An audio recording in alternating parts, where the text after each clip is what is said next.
Welcome to the SkullKing Fantasy Football Podcast, powered by StatRoute.com. And now, here's your host, Ryan Skullroot.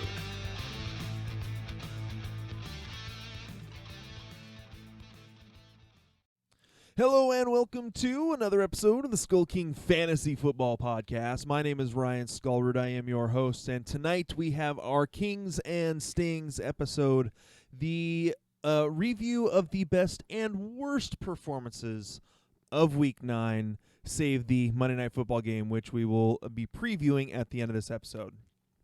Couple things we want to go over before we hop into the news. We want to go ahead and ask you to hit that subscribe button, whether you are watching this on our YouTube channel, listening via CastBox, iTunes, Google Play, Spotify, wherever you're listening to this podcast. We would really appreciate that.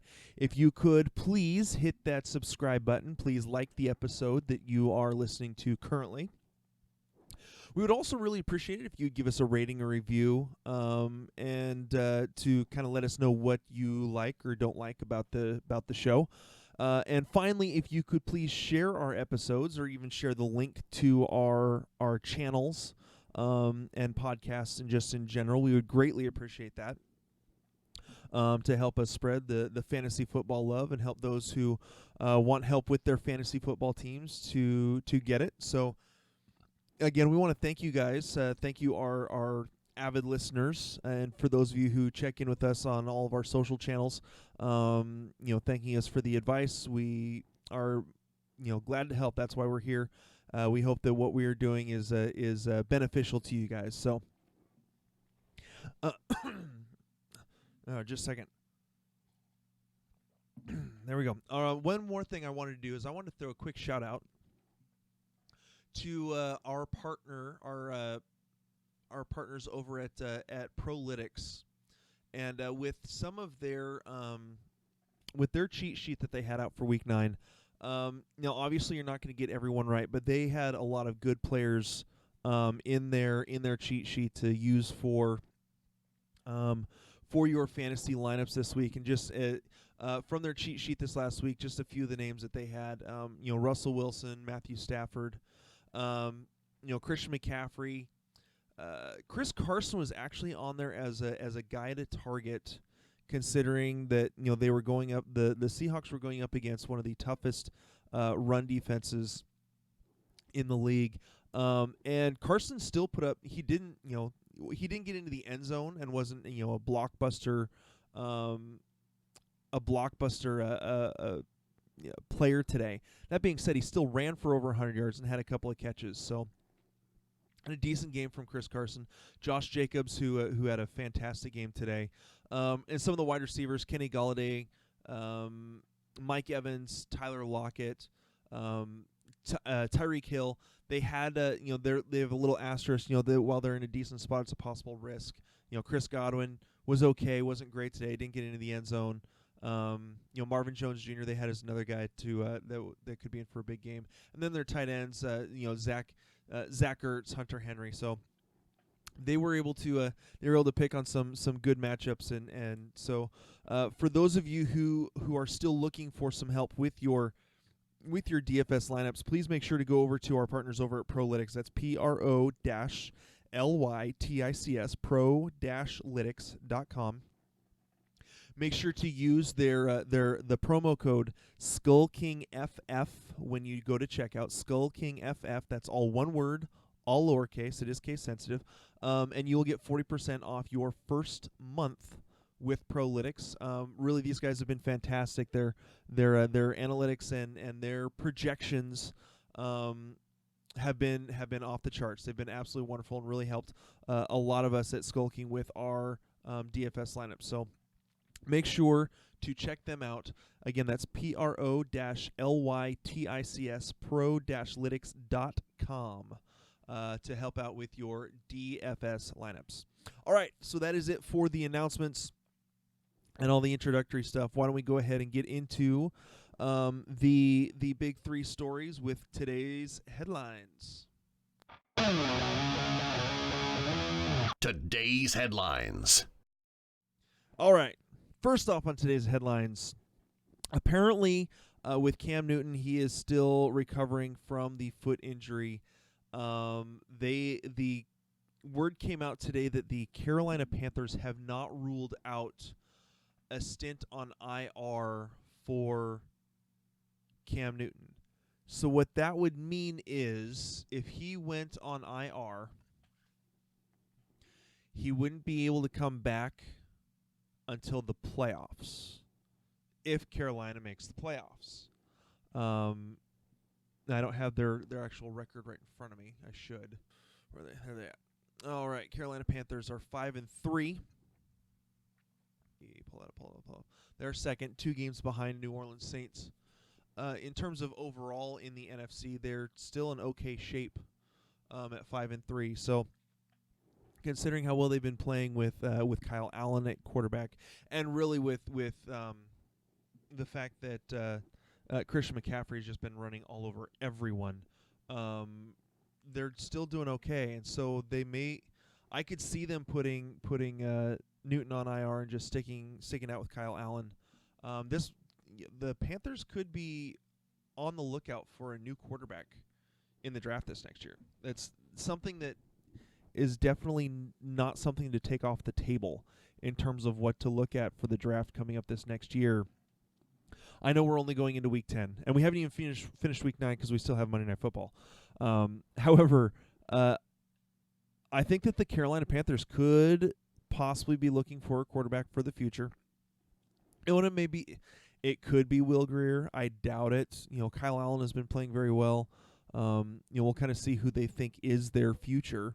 So we'll kind of see where that goes. But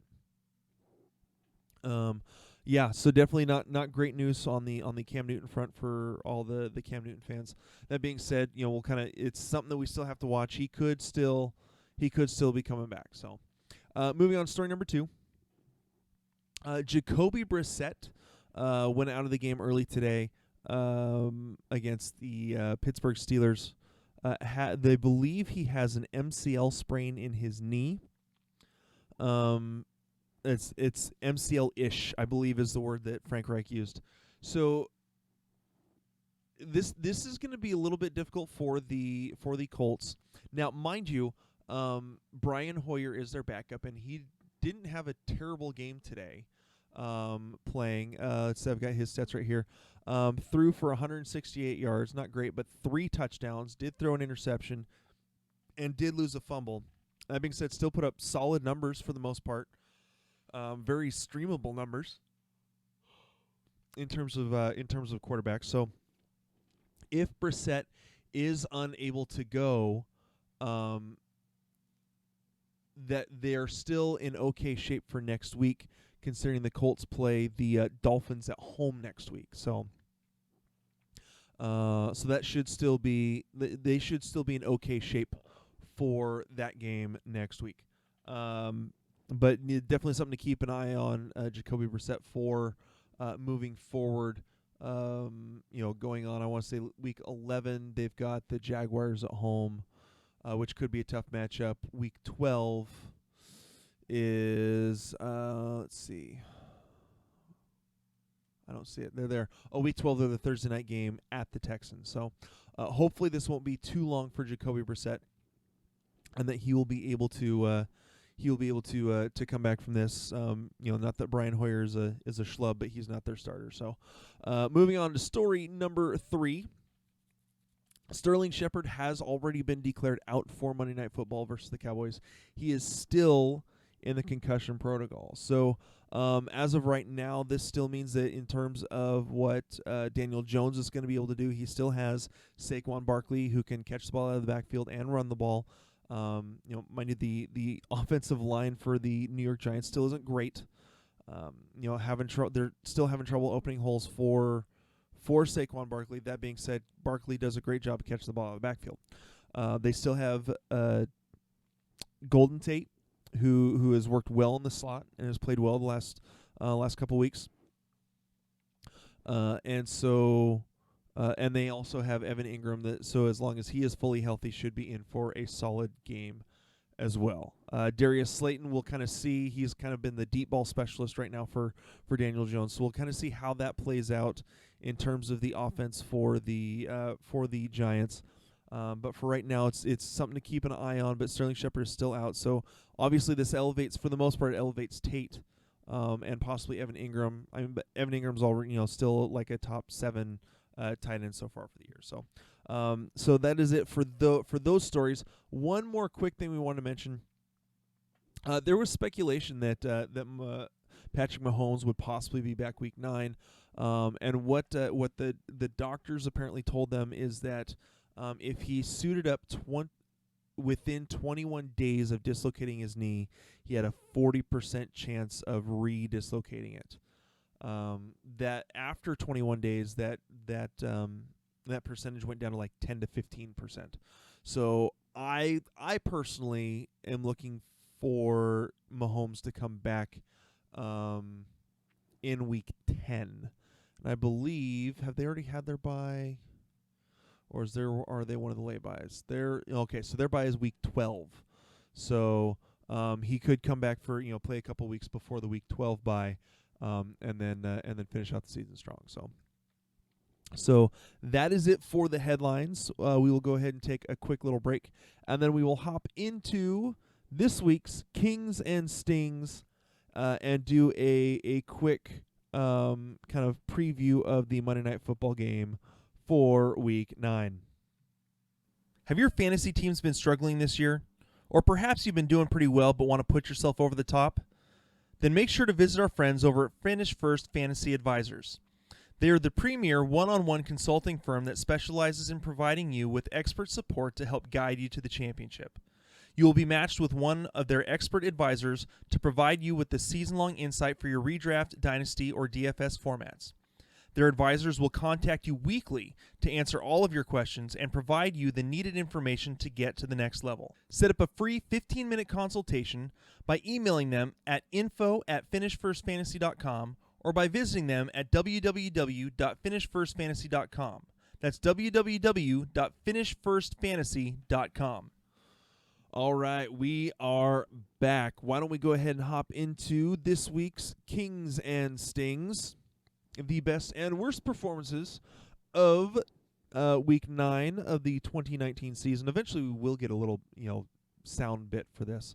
I just got to get our voiceover guy to get those over to him to record those. So, all right, starting it off with the quarterbacks, my guy starting off with Lamar Jackson, King number 3 in the Sunday Night Football game. Only 163 yards passing and 1 touchdown. However, he also had 61 yards on the ground and 2 touchdowns. Running the ball really, really well. Played just absolutely out of his mind and did, just was a phenomenal game for the for Baltimore, and just a solid game for Lamar Jackson, continuing to put up just impressive numbers. Very interesting. I know it's kind of off subject, but very interesting that he ran for 61 yards. The over/under on the, I don't know, for anyone who watches the Yahoo Fantasy Football Live on Sunday mornings, the over/under for Lamar Jackson's rushing yards today was 62. He ended up, and everyone picked over. He ends up with 61. So just interesting, funny fact. All right, King number 2 is Jimmy Garoppolo, threw for 314 yards and 4 TDs against Arizona. And number 1, my guy, Mr. Russell Wilson, 378 passing yards, 5 touchdowns, no interceptions, 1 rush for 21 yards, and a 2-point conversion. Absolutely blown it out of the water this week. Phenomenal game from Russ. Pretty much everyone, for the most part, had him as their quarterback 1 for this game, just because the pass defense for the Buccaneers is so horrible. And it honestly helped that the Seahawks were able to run the ball a little bit in the game today. So great game from Russ. Those are our quarterback kings. Moving on to the running back, number 3, Melvin Gordon, 80 rushing yards for 2 touchdowns.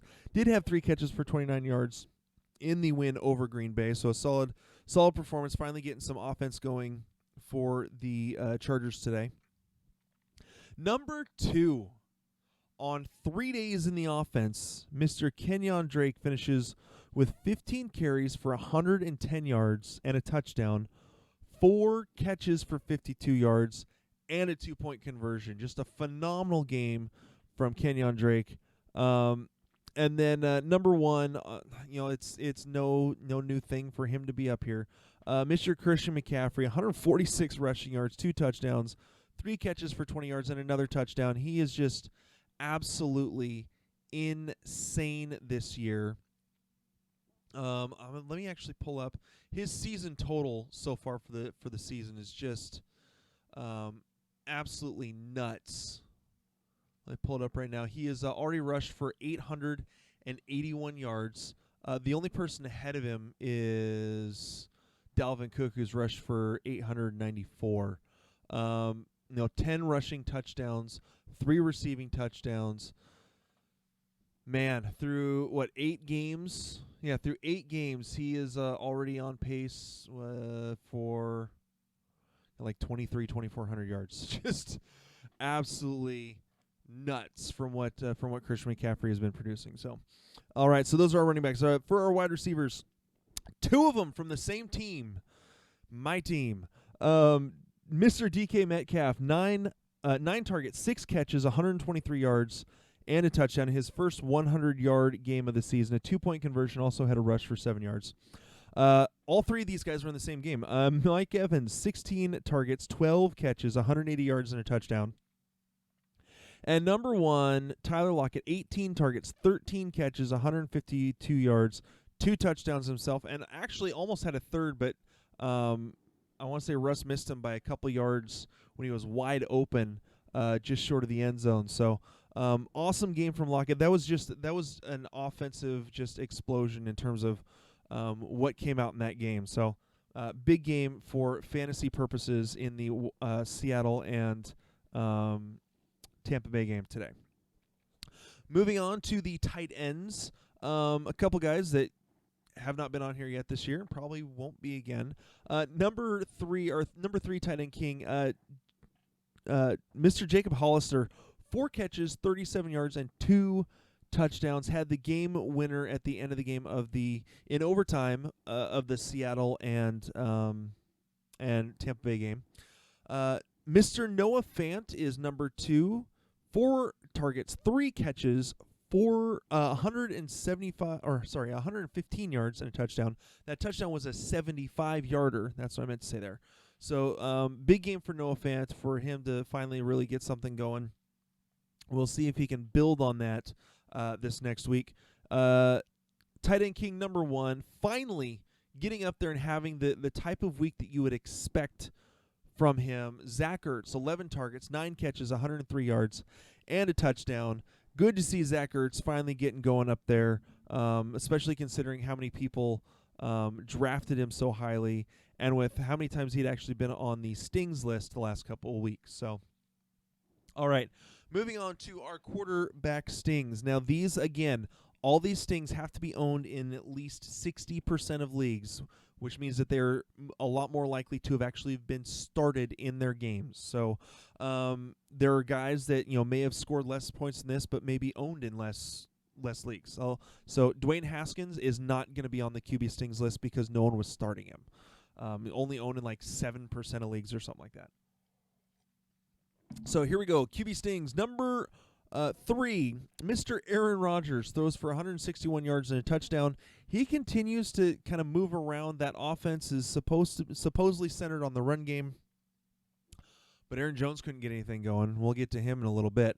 And so Aaron Rodgers has kind of been back and forth. Really has had just a couple of games really elevate him into top 10 quarterback status. Other than that, he's been like, take those couple games out, and he's been like quarterback 15 or 16 in fantasy. So quarterback sting number 2, Phillip Rivers, 294 yards, no touchdowns, no interceptions.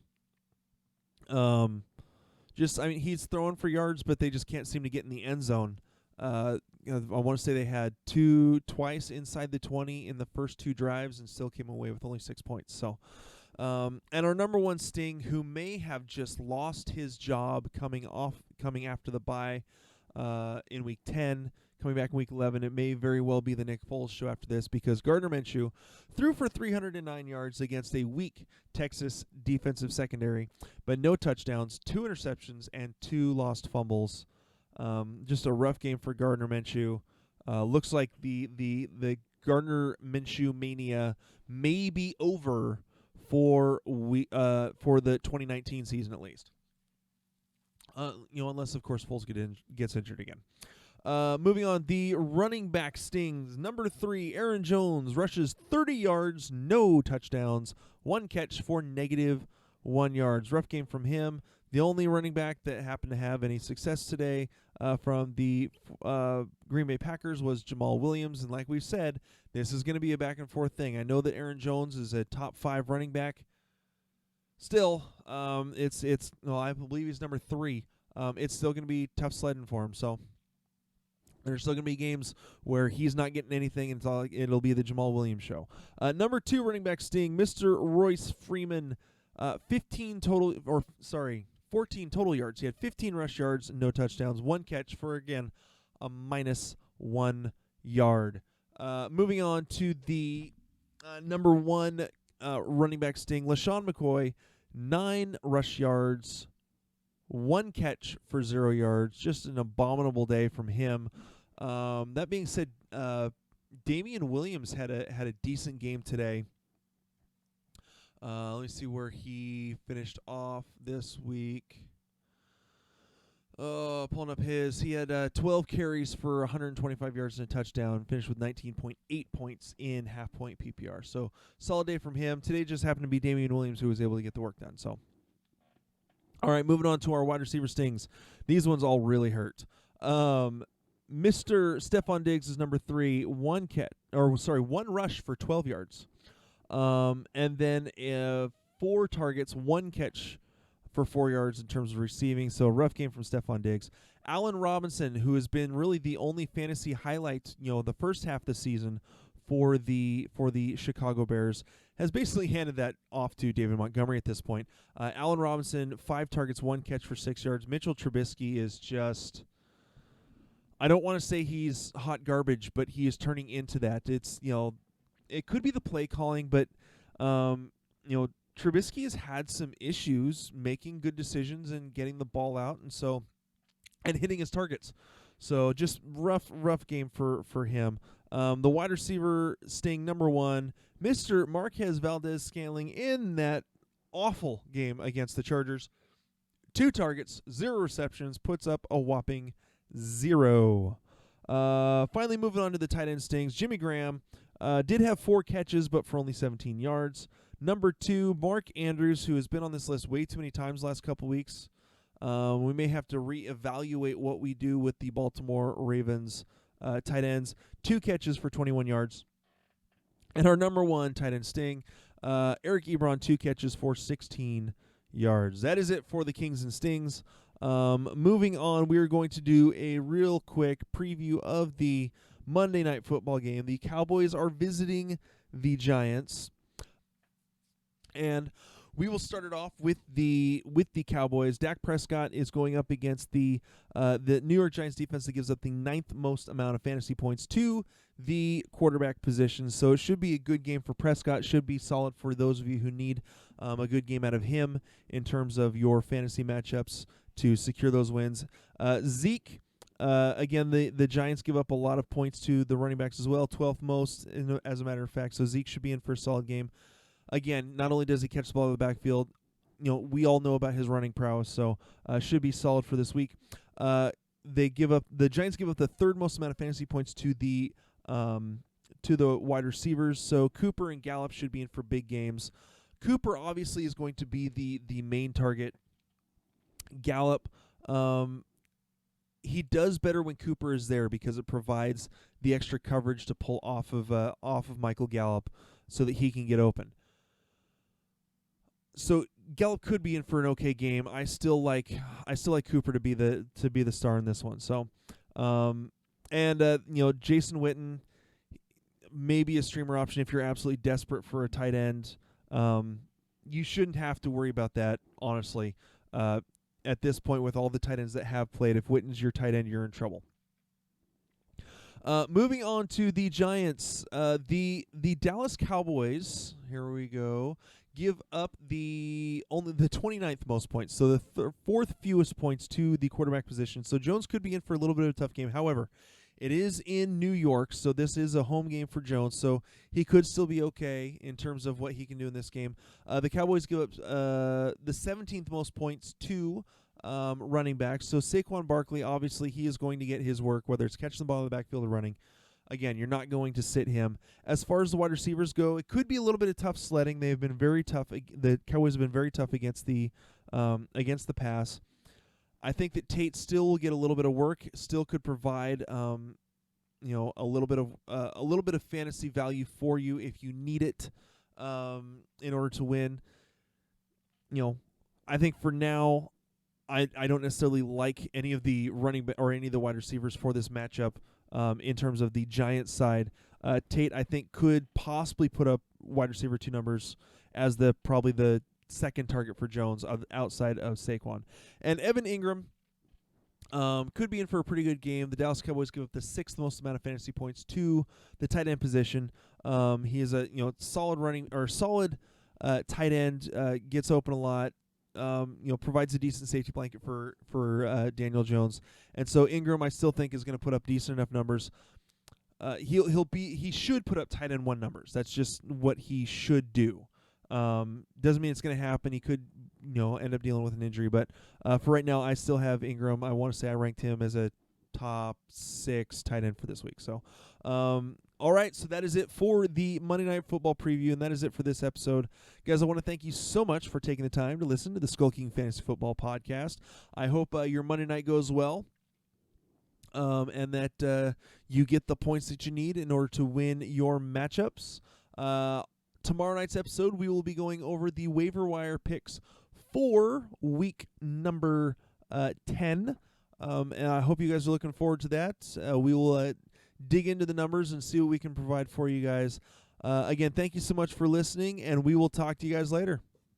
Hey, SkullKing Nation, thank you for listening to the SkullKing Football Podcast. Did you like this episode? If so, be sure to go to iTunes, Stitcher, Google Play, and YouTube to subscribe. Also, please leave us a rating and reviews to let us know how we can better help you rule your leagues.